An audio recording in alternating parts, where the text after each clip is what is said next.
Bonjour et bienvenue sur le podcast Le Fauteuil Rose, le podcast brut et sans filtre qui met en lumière des auteurs de l'ombre, des parcours inspirants. Aujourd'hui, on accueille tout de suite notre invité du jour. Bonjour et bienvenue dans Le Fauteuil Rose. Aujourd'hui, je suis heureuse d'accueillir Siana, une autrice de l'ombre, et elle va tout de suite nous parler de son parcours et de son manuscrit. Bonjour Siana, enchantée d'être sur le micro Le Fauteuil Rose. Nous t'écoutons, tu as la parole. Bonjour Vanessa, merci beaucoup pour ton accueil. Je m'appelle Siana Hermilin, je suis du sud de la France, d'un petit village à côté de Perpignan. Je suis une autrice auto-éditée qui se lance sur son premier livre qui était en écriture depuis 15 ans maintenant. Et du coup, voilà, je suis très impatiente de faire découvrir mon univers à des lecteurs. C'est impressionnant, 15 ans, c'est waouh. Ouais. Il y en a beaucoup que j'ai interrogé, que leur livre a pris vraiment beaucoup de temps et je trouve ça admirable.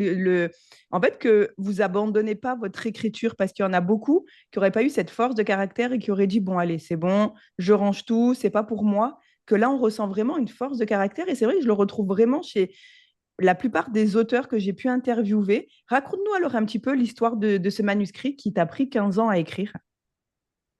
En fait, de base, si tu veux, j'ai commencé à écrire parce que je suis dyslexique.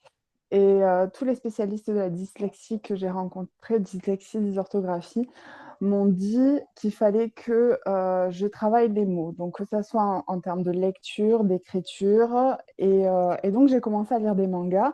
Mais les mangas, je les mangeais trop vite parce que j'adorais ça. Donc, je suis passée sur des romans. Le premier roman que j'ai lu, c'était Twilight et je voulais la suite. Et en fait, j'ai pris goût à la lecture.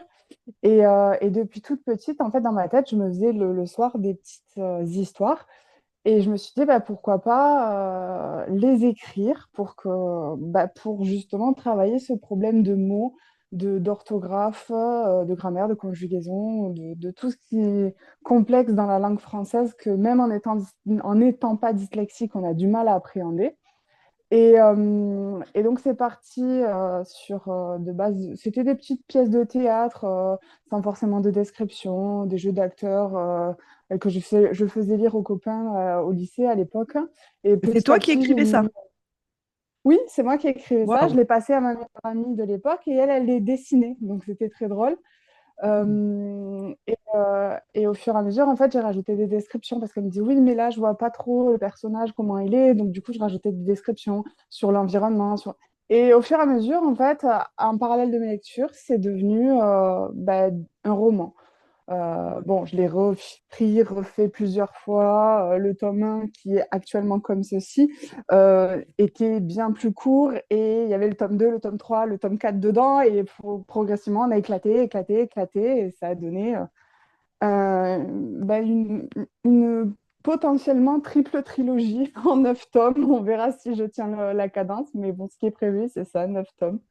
On Donc verra là, bien. pour l'instant, publié officiellement, il y a le tome 1. Exactement. Et Waouh. normalement, le tome 2 sort en décembre. Le tome 2 est prêt, j'attends juste les relectures.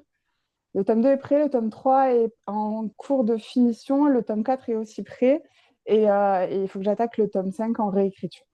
Waouh, waouh, waouh. Franchement, c'est formidable. Comment tu Un trouves grand toute travail. cette inspiration? Je t'avoue que des fois, on a le syndrome de la page blanche où on ne va pas écrire pendant quelques temps parce qu'on n'est pas dans le move, on n'est pas dans le truc. On se dit non, j'en ai marre de cet univers, on veut tout plaquer. Et après, il suffit d'un truc qui vienne et paf, ça nous relance. Je sais que j'en parlais avec le conjoint de Stéphanie. Et Stéphanie, j'ai une scène en fait qui est sortie d'un rêve que j'ai fait, mais réellement. Et Je j'ai jamais. t'arrête juste 2 minutes pour remettre dans le contexte. Stéphanie, c'est une amie de Siana. Ils se sont rencontrés grâce à leurs livres respectifs. Ils ont créé ensemble la confrérie des parchemins de l'encre. C'est bien ça, je l'ai bien dit? De l'encre et des L'encre des parchemins. parchemins, voilà. Et du coup, c'est pour ça et c'est devenu des amis. Et du coup, voilà qui est cette Stéphanie. Voilà, tout à fait. Et même avec Lily aussi, l'illusion, on discute beaucoup. Et en fait, C'est sorti d'un rêve et j'en ai parlé à mon conjoint. Je lui ai dit, j'ai fait ce rêve-là et je veux l'exploiter parce qu'il est intense. Il me dit, bah, t'as qu'à le mettre dans ton livre. Je lui ai dit, oui, mais je ne savais pas trop. Et donc, je l'avais laissé dans les cartons. J'avais noté des petits bouts comme ça. Et ben là, ça fait un mois, j'ai dit, mais oui, je vais le caler là. Et donc, c'est pour ça que je suis en train de réécrire tout le tome 3. Enfin, pas tout le tome 3, mais le début du tome 3, en incluant ce passage-là dedans. Waouh. Ton manuscrit, il a été refusé par des maisons d'édition. Explique-nous un petit peu le parcours de ton manuscrit. Alors non, je ne l'ai pas du tout envoyé à des maisons d'édition. Ah, Euh, En fait, si tu veux, j'ai ma meilleure amie, Célia Hortollet, qui est autrice, qui a publié son premier roman il y a 12 ans maintenant. Ça s'appelait Héroïne Renaissance. Et elle a eu une très mauvaise expérience avec une maison d'édition. Je ne citerai pas le nom parce que c'est pas mon but mhm, de tout faire à de fait. la pub positive ou négative. Donc, je ne citerai pas le nom de la maison d'édition. Mais on écrivait en même temps toutes les deux. Et en fait, quand elle a été sélectionnée, ben, j'étais très très contente pour elle. Et j'ai vu comment ça a décliné et comment elle était sur le long terme impactée par cette maison d'édition en termes d'écriture, en termes de sortie. Il n'y a pas eu beaucoup de pubs qui a été faite. Elle n'a pas fait beaucoup de ventes. Enfin, et moi, je voulais pas ça. Je voulais pas qu'on m'impose des choix sur mon roman. Je voulais être maître total de ça. Donc, je ne voulais pas le sortir à la base, je l'écrivais rien que pour moi. Et c'est elle qui m'a parlé de l'auto-édition il y a un an. Elle m'a dit oui, ça existe sur Amazon KDP. Donc, si tu veux, on se lance là-dessus tous les deux et on voit. Donc, elle est en train de reprendre son tome 1 qu'elle va rééditer. Et du coup, ben, moi, je me suis lancée sur de l'auto-édition. Et ton manuscrit, quoi, ton livre, du coup, il est officiellement sorti. Ça y est, on peut l'acheter. Oui, oui, tout à fait. Il est disponible sur Amazon. Alors, on peut l'acheter sur Amazon ou alors me contacter. Et j'ai fait une vente sur Vinted parce que la personne voulait dédicacer. Donc, j'ai fait une Oh, vente trop aussi. bien. Ah, j'adore ça. Donc, tu nous donneras tous tes liens qu'on mettra en description. Donc, bon, ton Oui, Instagram, je t'enverrai le tout ça. lien pour qu'on puisse acheter ton livre, donc le lien d'Amazon. Et si tu veux, ben, pourquoi pas, ton lien Vinted aussi, on ne sait jamais. Après, je pense que les Oui, personnes, je pense que plutôt pour Vinted, les personnes, ce qui est bien, c'est que peut-être qu'elles te contactent en message privé et après, vous oui, vous tout arrangez à entre fait. vous. Ouais, je pense que c'est plus Exactement. Oui. intéressant de faire comme ça. Et le titre de ton livre, moi, je le connais. Mais dis-le, je ne sais plus si tu l'as dit, mais redis-le à voix haute. C'est Corosalia, tome J'adore. 1O, et ça fait partie de la série Les Chroniques d'un autre monde. Explique-nous un petit peu l'histoire de quoi elle parle. J'adore le titre, comme ton prénom. Il est aussi beau que ton prénom. Merci. En fait, Corosalia, c'est un univers complètement inventé, un univers fantastique, où le personnage principal, qui s'appelle Nadège, va se retrouver propulsée, alors qu'elle est en plein cours de SVT au lycée. Elle va se retrouver dans une forêt, elle va pas comprendre, elle sera avec ses trois meilleurs amis, qui sont deux garçons et une fille nommés Margot, Arnaud, Robin, et aussi son cousin Quentin. Et en fait, ils vont se retrouver là par hasard, ils vont pas comprendre ce qu'ils font là. Et ils vont tomber sur leur prof de maths. Et en fait, leur prof de maths a quelque chose de bizarre et elle va les attaquer. Et en fait, ils vont être sauvés par d'autres personnes. Et ça va être le début d'une formidable aventure qu'ils ne s'attendaient pas à vivre ce matin-là quand ils se sont levés de leur lit. J'adore, ça donne vraiment envie de le dévorer. Vraiment, j'adore. Et est-ce que donc dans le livre, le personnage principal, elle te ressemble un peu ou pas? Je dirais que mes personnages, un petit peu, oui. Alors, le personnage principal, oui, déjà, elle est brune et elle n'est pas filiforme, elle a des formes. Donc, j'ai tenu à ce que ça soit représenté parce qu'il y a beaucoup de personnages qui sont assez minces. Et le stéréotype français, je suis désolée, mais on n'est pas toutes minces. Il y en a, Mhm, donc, tout à fait. j'avais envie de retrouver un petit peu des filles avec des formes dans les livres. C'est assez rare, donc j'avais envie d'exploiter un petit peu ça. Et elle a un peu ma force de caractère, mais elle a aussi son propre caractère qui est différent du mien. Et je pense que plus on avance et plus elle prend de l'autorité que je n'ai pas la force d'avoir. Et c'est ça qui est beau aussi, c'est qu'il y a une progression dans son caractère. Et voilà. Et les autres personnages sont inspirés de personnes réelles que je salue au passage. J'ai eu leur accord et ils sont très très contents et très fiers d'être dans ce livre.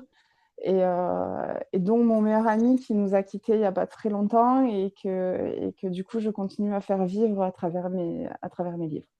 Waouh, c'est très émouvant ce que tu viens de dire et c'est un très bel honneur que tu lui fais. C'est beau. Vraiment, c'est beau. Est-ce que tu as changé les prénoms ou pas?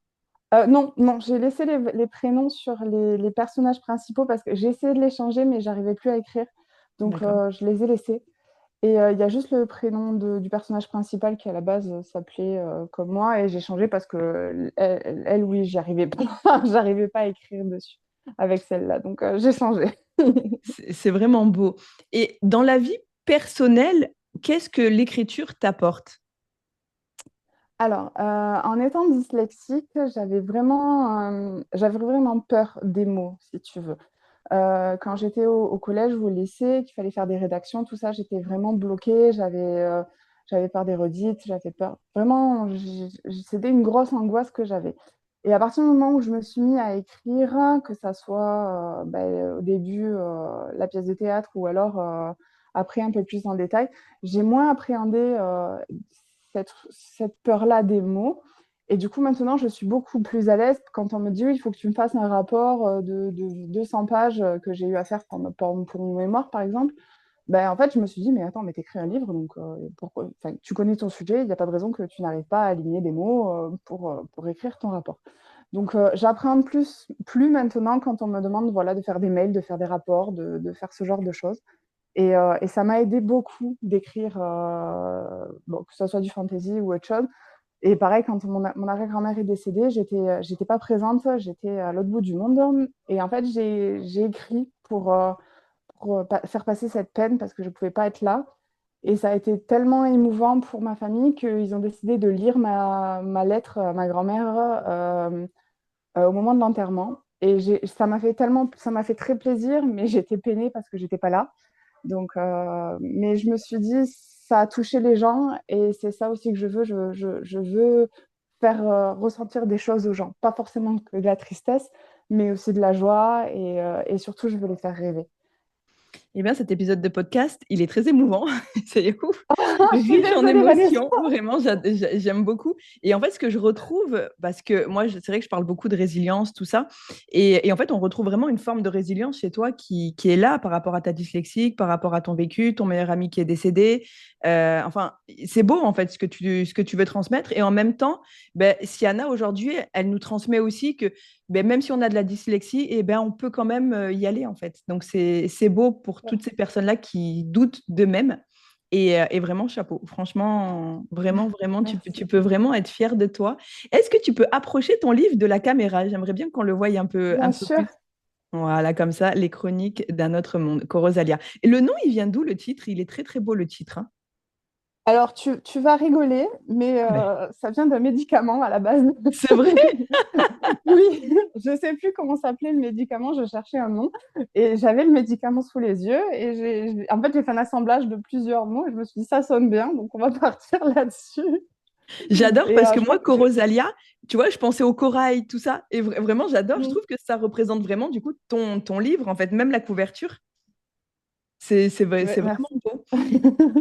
Donc, tu vois, comme quoi, hein. Bah, je t'avoue, pour une petite anecdote aussi au passage, le fauteuil rose, un jour, je vous raconterai l'histoire de pourquoi j'ai pris ce nom-là. Elle est drôle aussi. Il faudra que je la dise à voix haute. Qu'est-ce que ça t'apporte d'écrire dans la vie professionnelle? Est-ce que tu travailles à côté? Juste parenthèse. Oui, oui, je suis chargée d'études en fibre optique dans une entreprise locale. D'accord. Euh, et donc, je suis amenée à rédiger des mails, à rédiger des rapports, à faire des fiches techniques. Donc, en fait, j'appréhende moins les mots par rapport à d'autres de mes collègues que quand ils doivent écrire des mails, ils sont un petit peu trop tendus parce qu'ils ne savent pas quoi écrire. Moi, je sais qu'on me dit, oui, écris un mail, tu me l'envoies, on voit ensemble. Bon, je- mon chef a tendance à me dire, fais des mails plus concis, plus courts, Mhm. fais pas des romans. Oui, mais c'est parce que j'ai l'habitude d'écrire, je Eh suis oui, c'est ça. désolée. C'est ça. Donc, quand ils ont appris que j'ai sorti un roman, ils me disent, ah bah oui, on comprend mieux. Mais donc, du coup, finalement, l'écriture, ça t'apporte une certaine confiance en toi au travail et dans la vie de tous Tout les à jours, fait. alors, hein.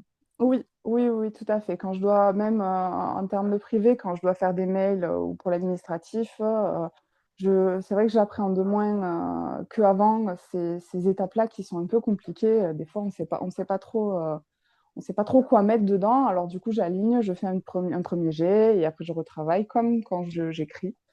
Et, euh, et c'est vrai que même des fois, ma mère, elle est dyslexique aussi et elle m'appelle, elle me dit oui, si je mets ça, c'est bon. Oui, c'est bon, maman, tu peux, tu peux mettre ça. Ou alors on reformule ensemble. Tu l'écris comme ça? Attends, je vérifie. Enfin, voilà, c'est assez rigolo quand deux dyslexiques essayent de discuter ensemble. Et officiellement, ton livre, tu l'as publié quand sur Amazon? Depuis quand il est disponible? Le 27 juin 2025. Ah, c'est récent. Oui, oui, c'est récent. Et le fait que maintenant, tu sois une auteure, parce que tu es une auteure, et ça Oui, te fait quoi, cette maintenant, sensation-là? eh ben, je me dis que c'est quand même une sacrée réussite parce que, alors j'ai une petite anecdote, qui n'est pas sur l'écriture, mais qui est liée à mon enfance. Si tu veux, ma dyslexie a été détectée assez tôt. J'ai été diagnostiquée dyslexique en CP. Et ma mère, en fait, avait des doutes parce qu'elle était dyslexique aussi, donc elle savait, elle a reconnu un petit peu les signes. Et en fait, ma meilleure amie de l'époque est venue chez nous un jour pour manger le midi. Et donc, elle a lu un livre ou à ma mère, enfin, je sais plus exactement comment ça s'est passé. Et en fait, elle lisait bien et on était en milieu CP, alors que moi, j'avais vraiment du mal à lire, je butais sur les mots. Et ma mère a dit, c'est pas normal, il y a un problème. Comparé à cette demoiselle qui s'appelait elle aussi Vanessa. Ah. Euh, et si tu veux, elle a dit, il y a un problème. Donc, elle est allée voir mon enseignant de l'époque en lui disant, je pense qu'Anaïs est dyslexique. Et mon enseignant lui a dit, non, non, Anaïs, elle est feignante, elle ne veut pas travailler, elle en a rien à faire de l'école. Enfin, il m'a pourri. Et du coup, ma mère a dit, est-ce que je ne l'emmènerai pas faire un bilan d'orthophoniste? Il a dit, non, c'est pas la peine, Anaïs, elle ne veut rien faire, elle ne veut pas faire d'efforts. Bon. Du coup, ma mère ne l'a pas écoutée, elle m'a quand même amenée chez son orthophoniste de l'époque. Merci à ta Et maman.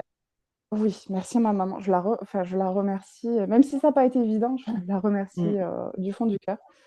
Et si tu veux, en fait, c'est avéré que j'étais 100% dyslexique. Je confondais toutes les lettres, je confondais tous les mots. J'étais dyslexique, dysorthographique. Enfin voilà, c'était une catastrophe. Donc quand elle a dit ça à mon enseignant n'a pas voulu y croire. Il m'a fait passer en CE2, en CE1 alors que je n'avais pas forcément le niveau. Et après, j'ai eu de la chance de tomber sur une enseignante qui était très à l'écoute et du coup qui a pris un peu plus de temps pour moi. Bon, ça a été un peu plus compliqué que les autres, mais j'ai par chance jamais redoublé. J'ai eu un assez bon suivi sur toute ma scolarité, que ce soit au primaire, au collège, au lycée. Et du coup, de sortir ce livre par rapport au début de la lecture, bah, je me dis que c'est quand même une grande fierté d'avoir sorti 460 pages d'écriture. Moi, je pense que, effectivement, bon, dans un premier temps, bien entendu, tu as de quoi être fier de toi, mais tu devrais l'envoyer à ton maître et le lui décasser. Effectivement, je devrais. Parce que c'est Bon, une belle je me suis revanche, hein. aussi Oui, tout à fait. Après, je me suis aussi vengée parce que je suis arrivée jusqu'au bac plus 5, ce qui n'était Waouh. pas forcément, qui n'était pas prévu de base. Et je n'ai redoublé que le début de la fac parce que ça a été un peu compliqué de me mettre à la façon de travailler de la fac. Mais une fois que j'ai trouvé, ça a filé. T'as fait quoi comme étude? J'ai fait des études en océanographie physique à l'université de Perpignan. D'accord, ah oui, Et je bac fais un plus 5. master en enseignement de la mer. Oui, Waouh, félicitations. Vraiment, c'est une très belle revanche. merci. Et vraiment, je le répète encore et encore, tu as un parcours de résilience, mais vraiment que j'ai applaudi, que je trouve formidable, parce que finalement, tu t'es pas laissé décourager. En CP, c'est un petit peu là que tout se joue. Et c'est vrai que ce maître, c'était un maître, hein, Oui, qui c'était un maître. Oui. finalement disait que tu étais feignante, tout ça. En fait, ben, ça avait strictement rien à voir. Il y avait un vrai problème en dessous. Donc, c'est pour ça que je disais merci à ta maman de finalement Oui, d'avoir écouté sa fille, d'avoir repéré les signes. Et peut-être que tout à si ta fait. maman n'était pas dyslexique, peut-être que ce Ça serait serait passé passé à la trappe. différemment Oui, aussi. Mais en tous les oui, cas, vraiment, bravo. Vraiment, je suis oui. épatée par ton parcours, par ton parcours. J'en perds mes mots. Et aujourd'hui, tu peux nous dire un petit peu au niveau des ventes de ton livre, comment c'est? Est-ce que dans 5 ans, hein, comment tu te vois? Je t'ai posé deux questions. Une, je te laisse répondre parce que je vais poser toutes mes questions. Je suis partie là, j'adore discuter avec toi. Alors, pour les ventes, j'en ai fait 3 sur Amazon. J'ai fait 2 brochés et un numérique. C'est Donc déjà pour bien, c'est l'instant, un bon c'est début, hein. pas oui, Oui, oui, mais c'est un bon début, je suis d'accord. quand tu vois que Mais tu n'as pas voilà, de je déteste faire ça. communication, quand tu vois que tu n'as pas de Tout à fait. communication, que tu dois te faire toute seule, qu'en plus tu gères un boulot à côté, certes, c'est peu, Oui, mais c'est déjà, tu as quand même eu des ventes. Et ça, je pense que pour un oui, auteur oui, oui. de l'ombre, en plus, c'est vraiment magnifique. Tout à fait. Et après, j'ai fait aussi des ventes de mon côté en commandant, j'ai commandé une vingtaine d'exemplaires et ma maman m'en a pris peut-être 5 ou 6, je ne sais plus combien Trop elle m'en a bien. pris pour ses amis. Et j'en ai vendu aussi à mon travail. Voilà, je fais un petit peu la distribution dans ma famille. Voilà. Donc, j'ai fait quelques ventes moi-même aussi. J'ai dû en faire une vingtaine. Je remercie vraiment ma maman et enfin, mes parents, mon père aussi, ma mère qui m'ont soutenue toute mon enfance parce ils m'ont vraiment poussée à faire des études et aller le plus loin qu'on pouvait parce que je suis fille d'ouvrier et ma mère était agricultrice à l'époque. Donc, on partait de loin avec Mhm. mon frère et on a quand même réussi à avoir chacun notre bac et aller au-delà en fait, du bac. Et ça, pour eux, ça a été une grande fierté. Et pour nous aussi, d'ailleurs, avec mon frère, on est très fiers de notre parcours et on les remercie vraiment beaucoup de nous avoir poussés sur ce chemin C'est beau, vraiment, c'est beau. de Tu la fais vie. un bel honneur à tes parents et vraiment, c'est magnifique. Du coup, tes parents, ils sont fiers de toi alors pour ce livre, ce manuscrit, la fille que tu es devenue, malgré que ta dyslexie, tout ça, je pense que Oui, ma mère, mes parents me le disent souvent qu'ils sont fiers de moi, ils sont fiers de ce livre que j'ai sorti. Et quand j'ai annoncé à ma mère, mais t'inquiète, il y en aura 9 autres, elle m'a dit, ah oui, quand même! Alors, ce qui est très drôle, c'est que quand j'ai commencé à l'écrire, je lui ai dit, tu le liras? Elle m'a dit, oui, je le lirai quand il sortira en livre, parce qu'elle ne pensait pas que j'allais aller jusque-là. Et un jour, je suis arrivée, je me suis dit, bah, tiens, voilà, maintenant il est en livre, tu es obligé de le lire. Et elle m'a dit, bon, bah, je vais le lire. tu lui as présenté le livre comme ça. Tu es arrivé chez ta maman et tu lui as oh, C'est trop ça. bien. Ah oui, Et du coup, bah, c'est mon père qui l'a lu en premier. Là, il est à la moitié du tome. Et bon, il n'est pas trop fantasy, donc lui, c'est plutôt les polars, les trucs comme ça. Il lit très peu. Et ma mère, elle a commencé, elle m'a dit, oui, il est bien. Je dis, bah oui, il est bien. Bah, du moins, j'espère qu'il est bien. Après, à toi de t'en faire une idée. Donc voilà. est-ce Ma grand-mère aussi l'a lu. Oui, dis-moi. oui. Vas-y. Non, non, je t'en prie, Ma vas-y, vas-y. grand-mère, ma grand-mère aussi l'a lu et elle pensait pas qu'il serait bien. Elle m'a dit, oh, c'est bien écrit. Je pensais pas que tu écrivais ça. Tu l'as écrit toute seule? Je dis, non, non, mamie, en fait, j'ai quelqu'un à la maison qui écrit pour moi et moi, je lui dicte des idées. Et je dis, mais bien sûr que c'est moi qui l'écris. Voyons Dieu, monsieur, que ce soit. Mais c'est vrai qu'après, il y a certes surtout les grands-parents, mais même certains membres de la famille. Moi, j'ai écrit mon livre aussi et honnêtement, ils se disent, parce que vraiment personne m'attendait là. Moi, j'étais vraiment dans le sport Ouais, et c'est vrai que j'ai bluffé tout le monde et j'en suis fière, vraiment, je suis vraiment fière de les avoir bluffés. c'est un beau parcours. Et c'est tout à fait. Et c'est vrai que les gens, bah, des fois, en fait, ils nous connaissent finalement comme ils ont envie de Super. nous connaître. Mais en fait, ils s'attendent pas à ça. Donc, je pense que bon, c'était plutôt rigolo ce qu'elle a dit ta grand-mère. Mais en tout Tout cas, à fait. c'est mignon. Et du coup, les membres de ta famille t'ont soutenu dans ce projet. Ils l'ont acheté, le livre. Ils ont quand même Oui, oui, oui, contribué. oui. Que tu Oui, disais bien que ta sûr. maman en avait J'ai, acheté 5. Donc, oui, ma mère en a acheté pour elle et pour toutes ses copines. Ma grand-mère en a pris un aussi. Ma marraine, qui a été l'une de mes bêta-lectrices, me l'a pris aussi. Euh, mon frère et ma belle-sœur en ont pris un. Je sais que j'ai mes grandes-tantes aussi m'en ont commandé par le biais de ma grand-mère. Bon, il y a eu un petit manque de communication parce que j'ai eu ma tante au téléphone. Elle m'a dit, oui, mais ta grand-mère doit m'en prendre un. Je lui ai dit, oui, mais elle ne me l'a pas dit. Voilà, les personnes âgées. J'ai rajouté un quand j'ai fait ma commande. Mais voilà, oui, j'ai pas mal de soutien, donc ça, c'est assez plaisant. ah oui, c'est vrai que c'est important le soutien, hein. C'est dans ces moments-là qu'on se rend compte. Et c'est aussi dans ces moments-là qu'on se rend compte qui est là et qui n'est pas là. Exactement. J'ai vraiment de la chance à ce niveau-là. J'ai une famille assez unie et assez présente. Je suis assez contente de ça et je suis heureuse aussi d'avoir une telle famille. Enfin, il y a des fois, je ne réalise pas le soutien qui m'apporte et je me dis que c'est pas tout le monde qui a cette chance-là. Je Donc, confirme. Je dis donc ça, voilà. je dis rien. Mais c'est bien. Je leur fais un gros bisou et je les aime très fort. Ah, c'est mignon, vraiment, j'adore. Qu'est-ce que tu pourrais nous lire la quatrième de couverture, si ça te dérange pas? Oui, bien sûr. Alors, dans un monde où la magie et la nature s'entrelacent, un groupe d'adolescents liés par des événements mystérieux se lance dans une aventure épique. Nadège, Robin, Margot, Arnaud et Quentin sont confrontés à un enlèvement mystérieux et se retrouvent plongés dans un combat contre les forces obscures qui menacent de détruire ce monde inconnu. Dans leur quête, ils rencontreront des créatures fantastiques tout en naviguant à travers des réalités surréalistes. Tandis que le mystère de leur venue sur cette terre s'épaissit, ils se rendent vite compte qu'ils doivent faire face à des choix difficiles qui changeront le cours de leur destinée. Arriveront-ils à trouver des réponses à leurs interrogations? Bon, comme J'adore. tu vois, c'est pas trop ça encore la lecture, Oui, mais tu te mais écoute, débrouilles très bien, je fais tu peux des être fier efforts. de toi. Moi, en tout cas, je t'ai écouté. J'ai juste noté une question pour pas l'oublier, mais vraiment, Oui, c'était formidable. dis-moi. Et du coup, si tous les vous qui nous écoutez, si vraiment l'univers de Siana vous intéresse, allez vraiment la soutenir en achetant son livre. Donc, il y a deux formats. Il y a le format papier et le format e-book. C'est un peu ça, hein, c'est le Tout e-book. à fait. Tout à fait. Oui, j'ai pas fait de format broché encore. J'attends de voir parce que je me dis si les gens veulent vraiment quelque chose de relié avec des jaspages, des machins, je me laisse le temps de plus tard de voir ce que je peux faire. Comme là, je débute encore dans l'édition, je me Mhm. dis peut-être attendre d'avoir les plusieurs tomes pour faire quelque chose d'uni à voir. Mais voilà, voilà. La couverture, je la trouve assez jolie. Donc c'est Elle est récente, mais magnifique. Et puis, ça va vraiment avec le titre, quoi. Non, non, elle est belle, la couverture. C'est toi qui l'a imaginé, oui, la couverture? oui, oui, tout à fait. J'ai tout fait de A à Z, que ce soit la couverture, mise en page, c'est 100% moi. Vraiment, j'adore. Tu peux vraiment être fière de toi. Et du coup, la question, c'est ton livre, oui, ton roman, à partir de quel âge on peut le lire? Alors, le tome 1, je dirais à partir de 14 ans, même si je sais qu'il y a une amie de ma mère qui l'a fait lire à sa fille de 12 ans.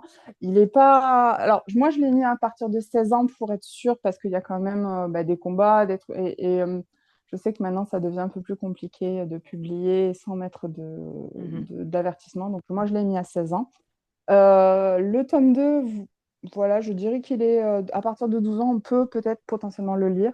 Par contre, les prochains tomes, il va y avoir de la romance, donc un peu moins 16 ans, 17 ans, 18 ans. Oui, donc c'est mieux de laisser tous 16 ans parce que du coup, comme c'est des tomes qui se Voilà, suivent, c'est bien. tout à Même fait. si aujourd'hui, on sait que. Enfin, voilà, c'est pas un enfant de 10 ans, c'est ça que je voulais dire. C'est Non, plutôt. non. Voilà. Ok. On peut le lire, il n'y a pas d'horreur, il n'y a pas de truc, mais voilà, je préviens d'entrée, moi je l'ai mis à 16 ans, et Bah, je t'as bien pense fait. que ouais, 16 ans, voilà, Oui, même pour te 18 ans, protéger, c'est important, je pense, de au moins voilà, tu as mis tout 16 à fait. ans. Et s'il y en a qui sont plus jeunes qui le lisent, bon, bah après, toi, tu avais prévenu que c'était à partir de 16 ans. Donc, je pense que Exactement. tu as bien fait. Et pourquoi autant de tomes? Est-ce que c'est parce que tu ne veux pas lâcher tes personnages? Alors oui, parce que en fait, ça fait 15 ans que cet univers, il est dans ma tête. Et en fait, tu vis nuit et jour avec tes personnages. Donc tu les imagines dans tellement de situations que tu te dis, mais j'ai de quoi alimenter une bibliothèque entière. Donc là, moi, j'ai fait les 6 premiers tomes, c'est sur tous les éléments de mon univers. Et ensuite, donc le septième, ça sera sur l'élément du personnage principal. Et après, les 2 derniers, ça sera le bien et le mal. Donc ça fait 9 tomes. Et après, bien sûr, je vous prépare des petits hors-séries sur certains personnages ciblés, euh, histoire de développer un petit peu plus l'univers et ses à côté, en fait, pour faire quelque chose comment dire, de complet. Parce que moi, quand je commence une série, j'adore avoir tous les détails, tous les petits trucs. Et j'avais envie de transmettre ça, en fait, à mes lecteurs. En fait, oui, en fait, tu as du mal à arrêter de faire vivre ces Lâcher. personnages-là, hein. Oui, c'est ça. Mais c'est tout C'est un à peu ton comme honneur. Tolkien qui a fait Le Seigneur des Anneaux et avant il avait fait Le Hobbit, moi c'est pareil. Je Mais du ne coup, me les mets tomes, ça pas va au se niveau de suivre. Tolkien. C'est toujours Oui, les tout à tomes de fait. Corosalia, hein. Oui, oui, oui, ça sera Oui. toujours Corosalia. Il y aura toujours les chroniques d'un autre monde écrits dessus. C'est juste que les titres après vont changer en Mhm. dessous. Mais ça sera toujours, c'est la même série Corosalia. Même les hors-séries seront dans la série principale. C'est le même univers. Les personnages, on les retrouve d'un tome à un autre. Pas tous, parce que forcément, si c'est des hors-séries, c'est qu'on cible un peu plus certains personnages. Mais voilà, j'avais envie de faire un univers en toile d'araignée, si tu veux, où on va prendre des infos d'un côté, des infos de l'autre. Et en fait, quand on va lire un truc, et on va vous dire, mais oui, mais ça, c'était là. Alors, du coup, on va alors relire, dire, ah, mais oui, c'est marqué là. Enfin, voilà. Moi, ce que C'est pour j'adore dissiper de... chez les auteurs, c'est que je trouve qu'il y a une créativité qui est débordante. Et justement, des fois, c'est cette créativité qu'on a du mal à canaliser. Et du coup, la mettre sur papier, ça nous fait vivre, ça nous fait revivre. Et en tout cas, je le retrouve vraiment très fort chez toi. Donc, j'adore. Vraiment, je pense que ton livre, il doit être très Merci. intéressant. Sincèrement, si l'univers de Siana, encore une fois, vous intéresse, n'hésitez pas à aller sur Amazon et à lui faire cet honneur-là. En plus, elle a un travail à côté. Donc, certes, tous les auteurs que j'interroge, la plupart ont des travails à côté, à part Clémence qui était à la retraite.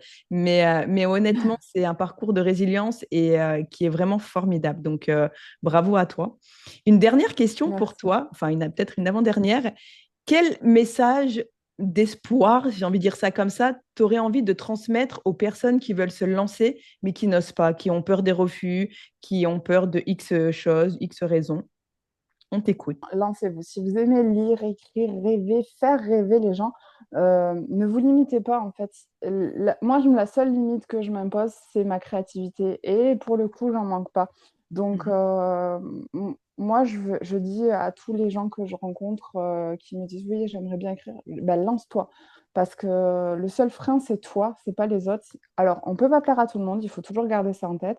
Il ne faut pas forcément se remettre en question en permanence parce qu'on n'a pas pu un tel ou on n'a pas pu un tel. Moi, je pars du principe que j'écris pour moi et je fais partager mes écrits aux autres. Ça peut plaire, ça peut ne pas plaire. Mais voilà, moi, j'écris pour moi et il ne faut pas avoir peur des critiques parce que les critiques, à partir du moment où elles sont constructives, eh ben, ça fait évoluer dans le bon ou dans le mauvais sens, mais ça fait toujours évoluer. Mais il ne faut pas être bloqué par rapport à la critique. J'aime beaucoup. Et puis surtout, là, vous venez d'écouter Siana, elle a un beau parcours donc, par rapport à sa dyslexie, etc. Donc vraiment, si elle vous dit de vous lancer, de ne pas hésiter, faites-le. Je pense qu'elle sait vraiment de quoi elle parle parce que ton parcours est juste formidable. Je te remercie vraiment, Siana, d'avoir partagé ben, ton manuscrit avec nous, ton livre, ton histoire, ta Merci résilience. à toi. C'était vraiment, vraiment beau. Je vous souhaite la plus belle des journées et on se retrouve lundi prochain pour un nouvel épisode avec un nouvel auteur. Prenez soin de vous. Ciao. Je te remercie d'avoir écouté l'épisode du jour. Si tu souhaites contribuer davantage à soutenir les auteurs, les parcours inspirants, je te laisse regarder les descriptions et aller soutenir tous les auteurs qui passent au micro du podcast Le Fauteuil Rose. N'oublie pas également que j'ai moi-même écrit mon livre Ose briller, disponible sur toutes les plateformes. Si toi aussi tu as une histoire inspirante à raconter, si tu es un auteur, une autrice de l'ombre, alors contacte-moi en message privé ou alors à l'adresse mail en description de cet épisode de podcast. Je te souhaite la plus belle des journées. Ciao!